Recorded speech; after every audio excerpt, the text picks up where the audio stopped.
민수기 17장 1절에서 13절까지의 말씀입니다. 구약성경 225면에 있습니다. 민수기 17장 1절에서 13절까지의 말씀입니다. 구약성경 225면에 있습니다. 민수기 17장 1절에서 13절까지의 말씀을 다 찾으셨으면 우리 한 목소리로 봉독하겠습니다. 여호와께서 모세에게 말씀하여 이르시되 너는 이스라엘 자손에게 말하여 그들 중에서 각 조상의 가문을 따라 지팡이 하나씩을 취하되 곧 그들의 조상의 가문대로 그 모든 지휘관에게서 지팡이 12를 취하고 그 사람들의 이름을 각각 그 지팡이에 쓰되 레위의 지팡이에는 아론의 이름을 쓰라. 이는 그들의 조상의 가문의 각 수령이 지팡이 하나씩 있어야 할 것임이니라. 그 지팡이를 회막 안에서 내가 너희와 만나는 곳인 증거궤 앞에 두라. 내가 택한 자의 지팡이에는 싹이 나리니 이것으로 이스라엘 자손이 너희에게 대하여 원망하는 말을 내 앞에서 그치게 하리라. 모세가 이스라엘 자손에게 말하며 그들의 지휘관들이 각 지파대로 지팡이 하나씩을 그에게 주었으니 그 지팡이가 모두 12이라. 그 중에 아론의 지팡이가 있었더라. 모세가 그 지팡이들을 증거의 장막 안 여호와 앞에 두었더라. 이튿날 모세가 증거의 장막에 들어가 본즉 레위 집을 위하여 낸 아론의 지팡이에 움이 돋고 순이 나고 꽃이 피어서 살구 열매가 열렸더라. 모세가 그 지팡이 전부를 여호와 앞에서 이스라엘 모든 자손에게로 가져오매 그들이 보고 각각 자기 지팡이를 집어 들었더라. 여호와께서 또 모세에게 이르시되 아론의 지팡이는 증거궤 앞으로 도로 가져다가 거기 간직하여 반역한 자에 대한 표징이 되게 하여 그들로 내게 대한 원망을 그치고 죽지 않게 할지니라. 모세가 곧 그같이 하되 여호와께서 자기에게 명령하신 대로 하였더라. 이스라엘 자손이 모세에게 말하여 이르되 보소서 우리는 죽게 되었나이다. 망하게 되었나이다. 다 망하게 되었나이다. 가까이 나아가는 자 곧 여호와의 성막에 가까이 나아가는 자마다 다 죽사오니 우리가 다 망하여야 하리까. 아멘. 저는 오늘 여러분과 함께 읽은 민수기 17장 1절에서 13절의 말씀을 본문으로 해서 하나님의 절대 주권 이와 같은 제목으로 함께 이 새벽에 잠시 은혜를 나누겠습니다. 성경은 하나님의 절대 주권에 관해서 다룬 기록입니다. 이 주권은 오직 하나님만 갖고 계시며 때론 하나님의 계획이나 상황에 따라 하나님이 사람에게 일부 위임하실 수는 있지만 영원히 빼앗기거나 완전히 분리할 수 없는 것으로 하나님의 고유 권한인 것입니다. 그래서 십자가를 앞두신 예수님은 요한복음 10장 17절 이하의 말씀에 내가 내 목숨을 버리는 것은 그것을 내가 다시 얻기 위함이니 이로 말미암아 아버지께서 나를 사랑하시느니라. 이를 내게서 빼앗는 자가 있는 것이 아니라 내가 스스로 버리노라. 나는 버릴 권세도 있고 다시 얻을 권세도 있으니 이 계명은 내 아버지께서 받았노라 하시니라 라고 말씀하셨습니다. 한편 이러한 하나님의 권한을 아버지의 뜻대로 사용하신 예수님은 죽은 자 가운데서 다시 살아나사 잠자는 자들의 첫 열매가 되셨습니다. 그러나 예수님의 영광은 거기서 그치지 않으시죠. 빌립보서 2장 9절에서 11절 말씀에 이러므로 하나님이 그를 지극히 높여 모든 이름 위에 뛰어난 이름을 주사 하늘에 있는 자들과 땅에 있는 자들과 땅 아래에 있는 자들로 모든 무릎을 예수의 이름에 꿇게 하시고 모든 입으로 예수 그리스도를 주라 시인하여 하나님 아버지께 영광을 돌리게 하셨느니라. 아멘. 이렇게 예수님은 온전히 하나님께 영광을 돌리셔서 믿는 자들에게 본을 보이셨고 오늘날 그러한 주님의 도구가 된 저와 여러분이 예수님처럼 삶을 살 때 하나님이 베푸시는 진정한 평안과 참된 행복과 안식을 누리며 살 수 있는 것입니다. 그러나 반대로 하나님과 자신의 관계와 하나님 앞에서 자신의 위치를 정확히 파악하지 못하고 그저 육신의 정욕, 안목의 정욕, 이생의 자랑에 따라 내 생각과 내 판단으로 행동하면 하나님께 철저히 심판을 받게 되고 받은 권한도 빼앗기게 되는 것이죠. 이런 실수를 저질러서 큰 어려움에 빠져 살았던 사람이 바로 태초의 사람 아담이었습니다. 그는 영원한 행복과 만족 가운데 살 수 있었지만 한순간 잘못된 판단으로 하나님께 위임받은 그 거룩한 권한을 잃어버렸을 뿐 아니라 살아가는 동안 많은 인생의 어려움과 인간적 연약함을 짊어지고 살아가는 운명을 맞게 되었던 것입니다. 사랑하는 성도 여러분, 이러한 인생의 굴레에서 벗어날 수 있는 사람은 단 한 명도 없습니다. 그래서 예수 그리스도를 알고 믿기 전까지 세상의 모든 사람들은 하나같이 어디서 와서 왜 살며 어디로 가는지 알지 못한 채로 살다가 삶을 마감하며 지옥으로 갈 수밖에 없는 운명이었습니다. 그러나 예수 그리스도께서 2000년 전에 이 땅에 오셔서 친히 십자가를 짊어지시고 죽으신 후에 3일 만에 부활하사 모든 믿는 자들에게 구원과 영생의 길을 활짝 열어주셨습니다. 그래서 누구든지 예수 그리스도를 믿기만 하면 구원을 얻고 영혼이 잘된 같이 범사에 잘되며 강건하고 생명을 얻되 풍성히 얻게 되는 놀라운 영혼육의 축복, 즉 삼중 축복의 은혜를 하나님으로부터 받게 되는 것입니다. 기억할 것은 이러한 삼중 축복의 은혜는 하나님의 절대 주권을 인정하고 받아들일 때 우리에게 임하는 놀라운 선물이라는 사실입니다. 그러므로 저와 여러분, 어떤 상황에서도 먼저 우주 만물의 주인이시자 세상 만사의 왕이신 하나님의 절대 주권을 철저히 인정하고 모든 일이 합력하여 선을 이루시는 하나님의 거룩한 약속을 믿으며 말씀 가운데 삶 속에 역사하시는 하나님을 만나시기 바랍니다. 그렇게 할 때 우리의 내일의 삶은 오늘보다 나을 것이며 다음 달은 이번 달보다 낫고 내년은 올해보다 훨씬 좋아질 것입니다. 오늘 말씀을 통해 이러한 은혜를 깨닫는 저와 여러분이 되시기를 예수님의 이름으로 간절히 축원을 드립니다. 오늘 말씀은 앞서 이스라엘 백성들의 모세와 아론을 향한 원망과 불평의 연장선의 이야기입니다. 아시다시피 이스라엘 백성들의 하나님과 하나님이 세우신 지도자에 대한 불신의 모습은 이 민수기를 기준으로 보면 11장부터 본격적으로 시작이 되고 14장의 가나안 땅 정탐 사건에서 절정을 이룬다고 하겠습니다. 그렇게 하나님의 심판의 채찍을 맞은 이스라엘 백성들이 조금은 정신을 차리는 것 같아 보였지만 여전히 어리석고 여전히 육적인 그들은 16장에서는 더욱 조직적으로 하나님을 반역하죠. 민수기 16장 1절에서 2절 말씀을 읽어드립니다.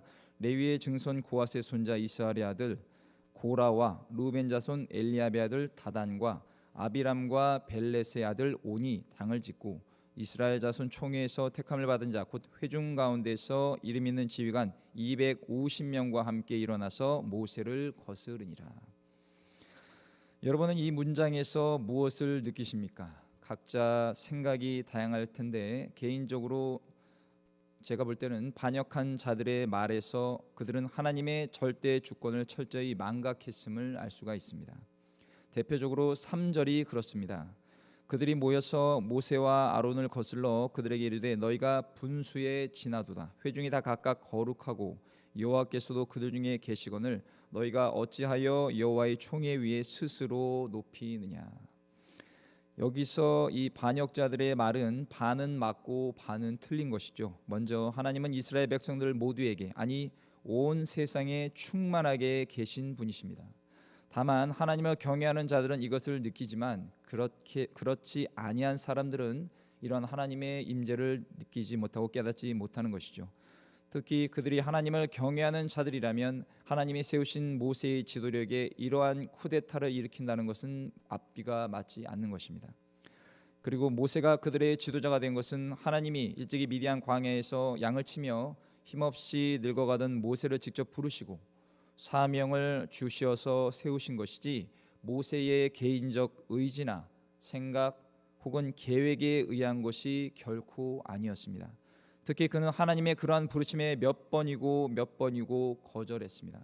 출애굽기 4장 10절에서 14절 말씀에 모세가 여호와께 아뢰되 오 주여 나는 본래 말을 잘하지 못하는 자니이다. 주께서 주의 종에게 명령하신 후에도 역시 그러하니 나는 입이 뻣뻣하고 혀가 둔한 자니이다.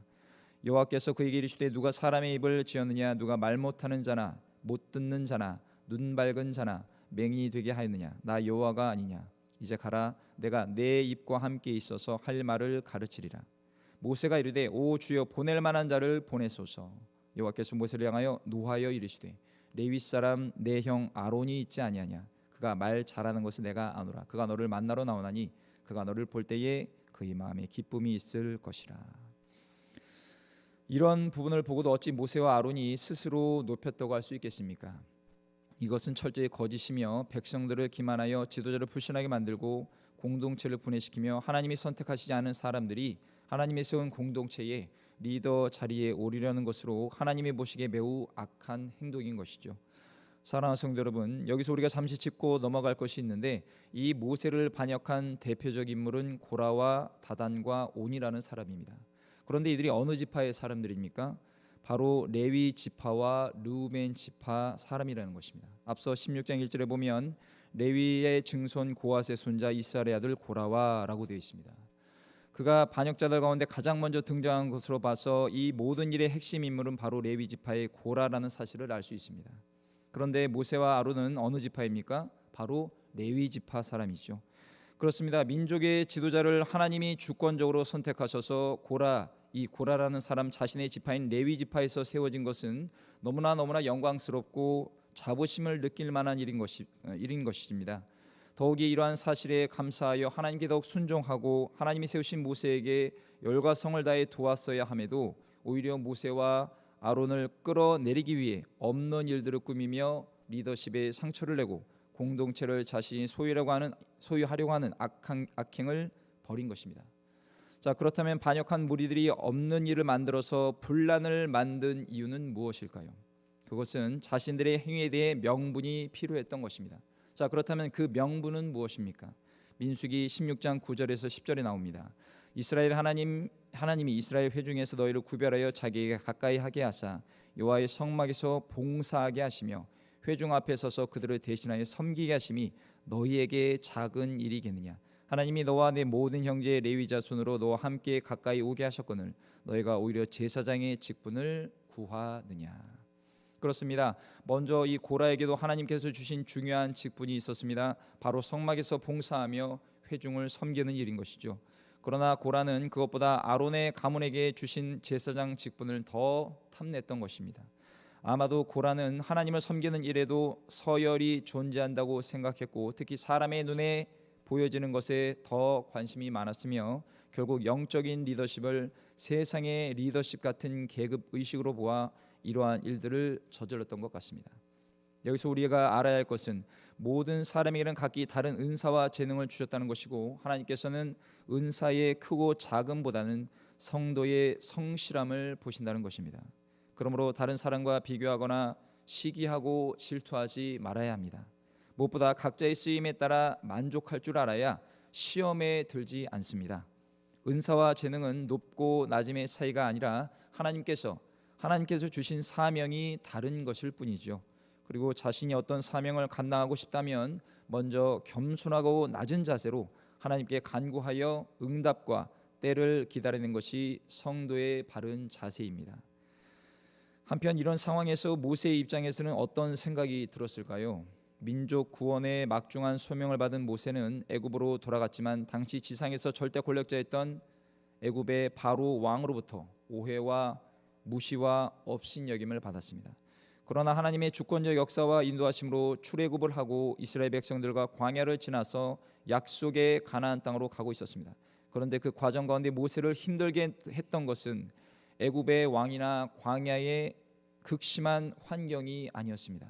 그것은 바로 모세 자신과 함께 출애굽한 동족 이스라엘 백성들이었습니다. 그 과정에는 그의 형인 아론과 누나인 미리암도 한 몫을 했죠. 이처럼 모세는 가장 가까운 사람들에게 생각지 못한 모함과 공격을 받았습니다. 오늘날 믿음의 백성들을 매우 힘들게 하는 존재 중에 하나는 무엇입니까? 물질이 없는 것입니까? 건강이 좋지 않은 것입니까? 아니면 불신자들의 핍박입니까? 그런 것도 있겠지만 그보다 자신과 가장 가까운 사람인 경우가 있지 않습니까? 자주 마주치고 자주 관계할 수밖에 없는 사람들인 것이죠. 서로의 사정과 여건을 잘 아는 사람이 어느 순간 무엇이 틀어져서 나의 마음을 가장 아프게 하는 것입니다. 모세도 그러한 공격을 받았습니다. 어떤 공격이었습니까? 홍해가 그들의 길을 가로막고 있자 모세는 무능하다는 비난을 받았고 광야에서 마실 물이 없고 먹을 음식이 없자 수백만 명의 공격을 모세는 고스란히 받았습니다. 그리고 최근에는 하나님의 명령으로 가나안 땅 정탐 계획 가운데서도 모세와 아론은 동족들의 거센 비난과 공격을 받았습니다. 그의 마음은 아마도 수처럼 까맣게 변했을지도 모르겠습니다. 특히 모세는 자신의 생각이나 계획으로 행한 것이 하나도 없었는데도 백성들은 의도적으로 틈만 나면 모세를 공격한 것이죠. 그러나 이러한 사실은 그를 세운 하나님을 공격한 것이고 하나님께서는 백성들의 이러한 악함을 잘 아시고 모세를 늘 도와주셨던 것입니다. 사랑하는 성도 여러분, 혹여 모세처럼 이러한 사람들의 오해와 원망을 받는 분이 계십니까? 하나님께서 여러분의 억울함을 풀어주시기를 주님의 이름으로 축원을 드립니다. 그렇게 사람들이 주는 상처의 고통 속에서 그는 하나님의 은혜로 회복을 경험하며 한 걸음 한 걸음 가나안 땅으로 전진하고 있었습니다. 그런데 이번에는 전혀 생각지도 못했던 사람들이 등장합니다. 이들은 모세의 최측근들로서 이스라엘 최고 리더십 계층이었고, 이 반란 주동자는 고라였는데 그는 레위 지파로서 이 계보를 따지자면 모세의 작은 아버지 아들, 즉 사촌 동생이 되는 것입니다. 모세는 또다시 과거의 형과 누나로부터 겪은 마음의 고통을 직면해야 하는 상황에 놓이게 된 것이죠. 앞서 말씀드렸듯이 신앙생활 가운데 가장 가슴 아픈 일은 가까운 사람의 배신이나 변심일 것입니다.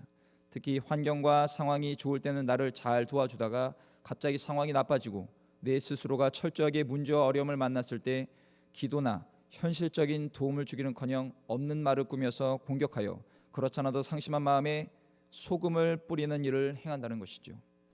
이런 것을 보면 사람은 믿을 존재가 아니라 그저 기본적인 연약함을 인정하고 그 어떤 대가를 바라지 말며 그저 순수하게 섬겨야 하는 존재라는 것을 우리는 다시 한번 깨닫게 됩니다. 그리고 우리가 믿고 의지할 존재는 오직 예수 그리스도밖에 없음을 확실히 알게 되는 것이죠.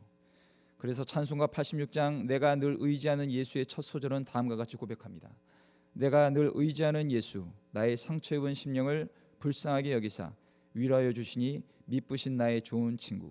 내가 의지하는 예수, 나의 사모하는 친구, 나의 기도 들으사 응답하여 주시니 미쁘신 나의 좋은 친구. 아멘. 그렇습니다. 우리는 살면서 생각하지 못하는 수많은 문제와 고난을 만납니다. 지금 이 시간에도 그러한 문제와 고난을 통과하는 분이 계실 것입니다. 또한 언제 어디서 문제와 연약함이 다가올지 모르는 불확실한 시대에 저와 여러분은 살고 있습니다.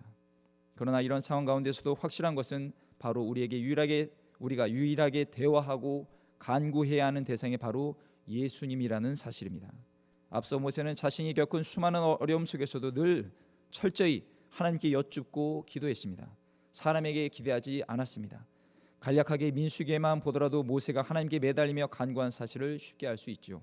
민수기 11장 11절에 모세가 여호와께 여짜오되 어찌하여 주께서 종을 괴롭게 하시나이까? 어찌하여 내게 주의 목전에서 은혜를 입게 아니하시고 이 모든 백성을 내게 맡기사 내가 그 짐을 지게 하시나이까?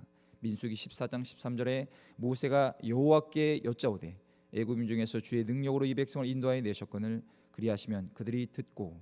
민수기 16장 15절에 모세가 심히 노하여 여호와께 여짜오되 주는 그들의 헌물을 돌아보지 마옵소서. 나는 그들의 나귀 한 마리도 빼앗지 아니하였고 그들 중에 한 사람도 해하지 아니하였나이다.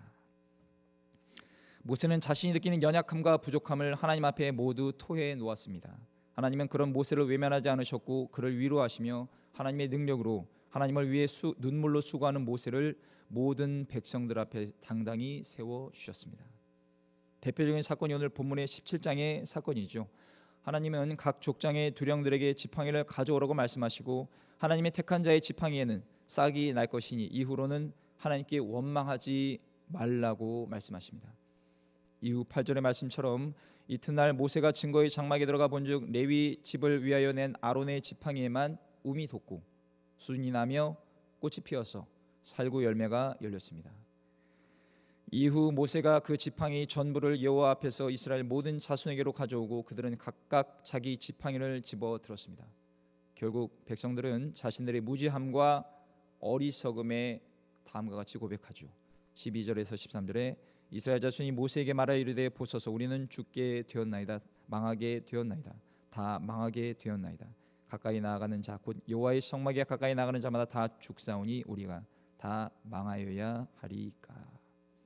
사랑하는 성도 여러분, 아론의 쌍난 지팡이가 주는 교훈은 무엇입니까? 하나님이 원하시는 사람은 하나님이 선택하신다는 것입니다. 이것이 하나님의 절대 주권이죠.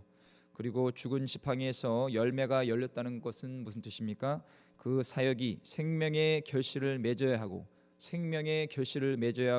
하나님 앞에 늘 영적으로 깨어 있어야 하며 하나님의 증거하심과 성령의 역사하심이 있어야 함을 가르치고 있습니다. 특히 살구 열매를 뜻하는 이 히브리어 샤케드는 동사 샤카드에서 유래했는데 경계하다, 깨어있다라는 뜻을 갖고 있습니다.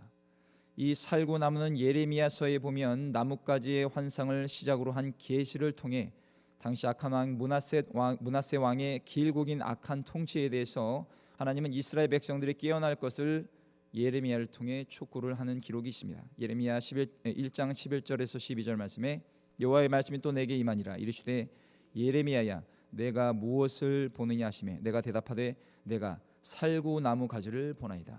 여호와께서 내게 이르시되 내가 잘 보았도다. 이는 내가 내 말을 지켜 그대로 이루려 함이라 하시니라. 아멘. 이와 유사하게 본문에서도 아론의 마른 지팡이에 살구열매를 맺히게 하신 하나님의 초자연적인 역사는 하나님이 세우신 직분과 권위를 구분하지 못하는 이스라엘 백성들의 무지를 일깨우는 역할을 합니다.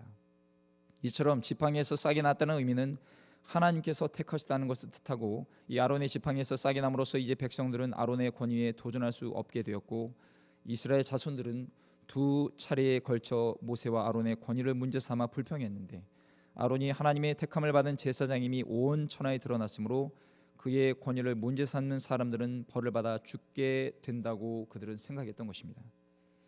그럼에도 인자와 자비와 긍휼이 넘치시는 하나님은 그들을 죽이지 않겠다는 은혜를 베푸셨습니다.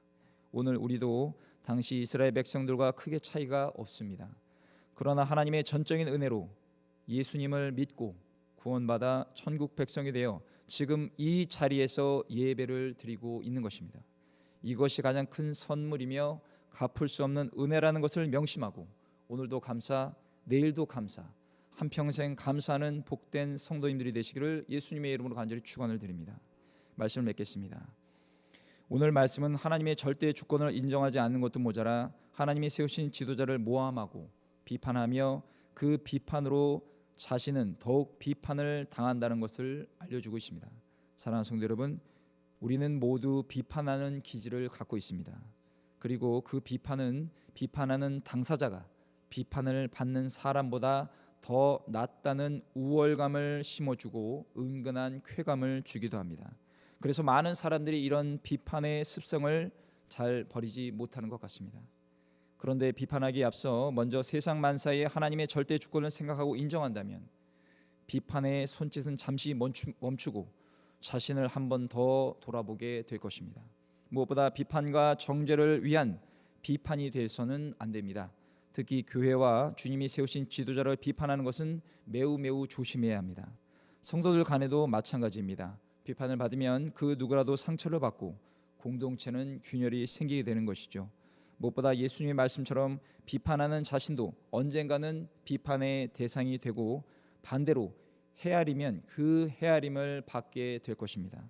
그러므로 저 여러분, 형제의 눈 속에 있는 티를 보고 지적하기에 앞서 자신의 눈 속에 있는 거대한 들보를 먼저 깨달아 주님 앞에 반성하고 회개하여 메마른 가지에서 살구나무 열매가 열렸듯이 우리의 심령에 성령님의 공급하시는 생명의 열매가 맺어지는 성도님들이 되셔서 하나님을 기쁘시게 해드리고 공동체를 굳건하게 세워가는 복된 성도님들이 되시기를 예수님의 이름으로 간절히 축원을 드립니다.